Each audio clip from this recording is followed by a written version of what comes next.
I'd like to introduce to you this beautiful stew. Let's prepare this delicious, authentic Persian dish together. This thick, well-cooked abgoosht, right here in my little kitchen. I'll show you how you can make a stew like this rich, aromatic, and absolutely delicious. Hello, my dear friends. I'm Ashraf. Welcome to my little kitchen. It's a snowy day here today, and we decided to make some abgoosht for two. Now, when I say it's for two people, don't be alarmed by the quantity of ingredients. Since my husband and I both love abgoosht, I'm calling it a dish for two. And please tell me, doesn't it seem just right to have some soup or stew on such a snowy day? Now, let's take a look at the ingredients together and get our abgoosht started. It's a relatively easy dish to make without any hassle. Just set it up, reduce the heat, let it simmer on its own, and when you're ready, it's all set for you to enjoy. For this recipe, I'm using beef shank, though you can also make abgoosht with different cuts of beef or lamb. You can choose whichever cut you prefer, neck, shank, or brisket. Personally, I use shank for my family. For the abgoosht, I pre-soaked chickpeas and beans, and it's now ready to be cooked. I've got about 700 grams of beef. I've added 2 potatoes, 2 onions, and a whole garlic. I'll also add some fresh tomatoes, 1½ tablespoons of tomato paste, and the usual spices I use. Additionally, I have some cinnamon sticks, bay leaves, and dried limes. Always a special touch brought from Iran. Before I start cooking the meat, whether beef or lamb, I always boil it once or twice with bay leaves, onions, and a couple of cloves of garlic. The first time it boils, I get rid of the dark foam, then strain it. I let it boil again, and for the second round, I add bay leaves and garlic. This helps eliminate the meat's unpleasant odor. The last time, I strain the broth, and then I can proceed with preparing the stew, whether it's for abgoosht or another dish. To remind you, I'll leave the link for my lamb's head and throttle video up here. Please feel free to check it out. If you have any questions, leave them in the comments, and I'd be happy to answer them. Also, there's another video I'll be sharing soon, showing how I make bone broth. As you can see, here's my bowl of bone broth. I make it in large quantities, package it, and freeze it because sometimes the kids ask for soup, but they don't care for meat or chicken in their soups. So I use this bone broth. I also use it for dishes like green beans and rice, as well as other tasty meals. As you can see, my beef has a bit of fat. By the way, this is the famous knife I mentioned in an earlier video. Be careful. Look how easily it cuts through. It's so sharp. Anyway, back to the abgoosht. I add the meat, a few bay leaves, and cinnamon sticks, let it boil, and then strain the broth. After that, I add the rest of the ingredients. Just be patient with this stew. Give it some time, and let it simmer slowly. Just like cooking halim, it takes time, and the longer it cooks, the tastier it gets. Now for the abgoosht, as you know, I peel the potatoes and cut them into relatively large pieces. I set them aside. Abgoosht is truly such a delicious dish. Sometimes, I really regret that when I was a kid, whenever my mom said she was going to make abgoosht or was preparing it, I was the only one out of 6 kids who didn't want to eat it and complained. I always feel bad about that now, because you don't really understand the feelings of your own mother until you become a mother yourself. Now that I'm a mother, when I cook something and one of my kids doesn't like it, I get this guilty feeling. I think, oh no, my child is going to stay hungry. I need to make something else for them. Well, back in my time, it was different. We were told, if you don't want it, don't have it. That's all there is. Eat some bread if you don't like it. But now things are different. We raise our children in a different way.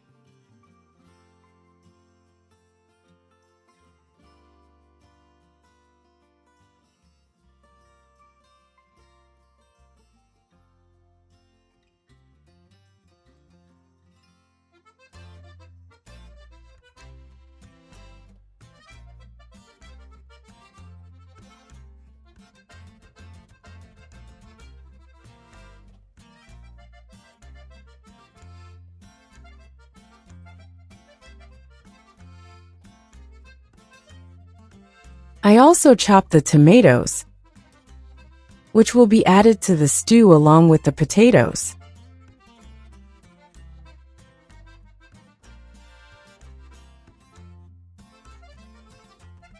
Next, I'll add the garlic.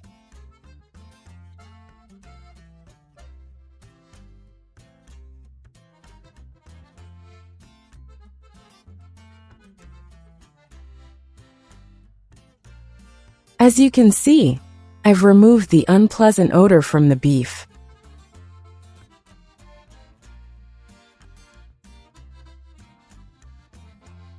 Now I'll add the other ingredients to the pot.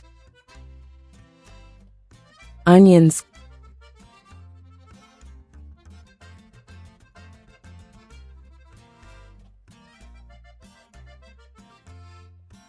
garlic,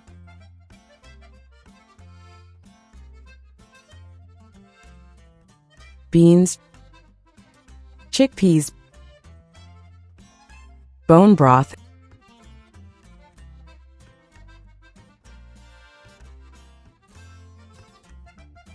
and some water.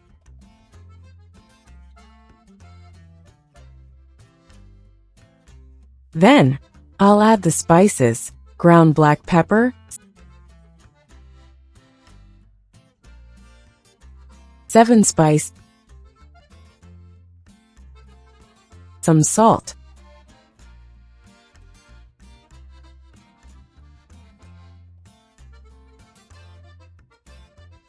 turmeric,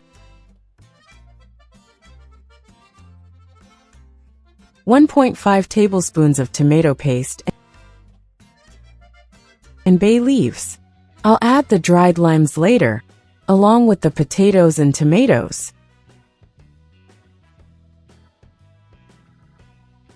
We'll leave it on high heat until it comes to a boil.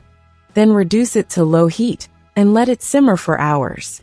It's been simmering on low heat for nearly 2 hours.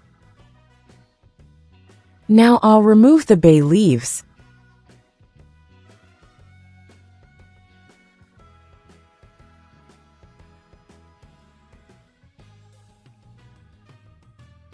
Then add the potatoes, tomatoes,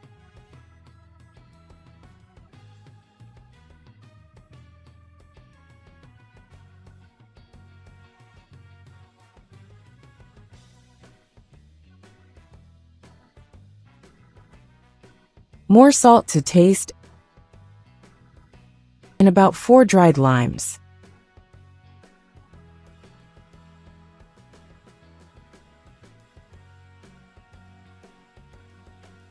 I'll also add a couple of pinches of dried mint.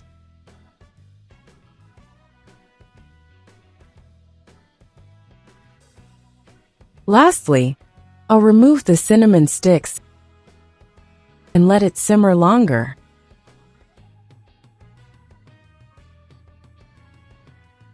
Well, my dear friends, this has been simmering for about 4 hours, or maybe a bit more. Let's check on it together. Here's our abgoosht, ready to serve.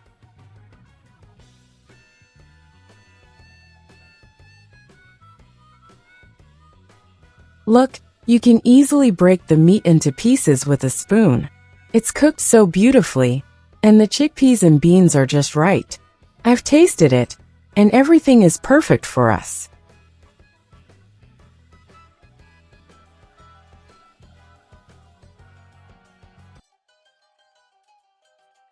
Now, let's move on to the delightful moment of tasting it. I hope you'll make it too and enjoy it.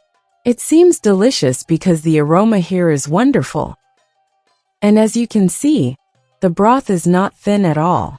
The bone broth really helps with that, and the long cooking time makes it even better.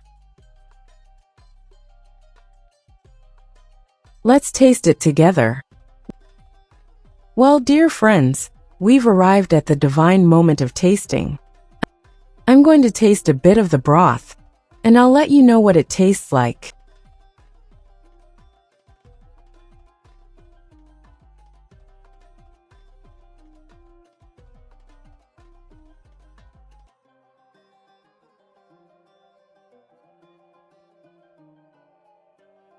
I really hope that one day, through these screens, whether it's on the television, phone, or any other device, our audience can actually smell the delicious aromas. How amazing it would be! I've placed some onions and radishes next to the dish. I would have preferred some fresh herbs, but I don't have them right now. However, I have something even better: pickled vegetables. These were made by my mother-in-law. This pickle is extraordinary. I don't know the recipe, so I can't share it with you, but whenever we want it, we ask her to make it for us. It's so delicious, and I want to thank her right here. Thank you so much.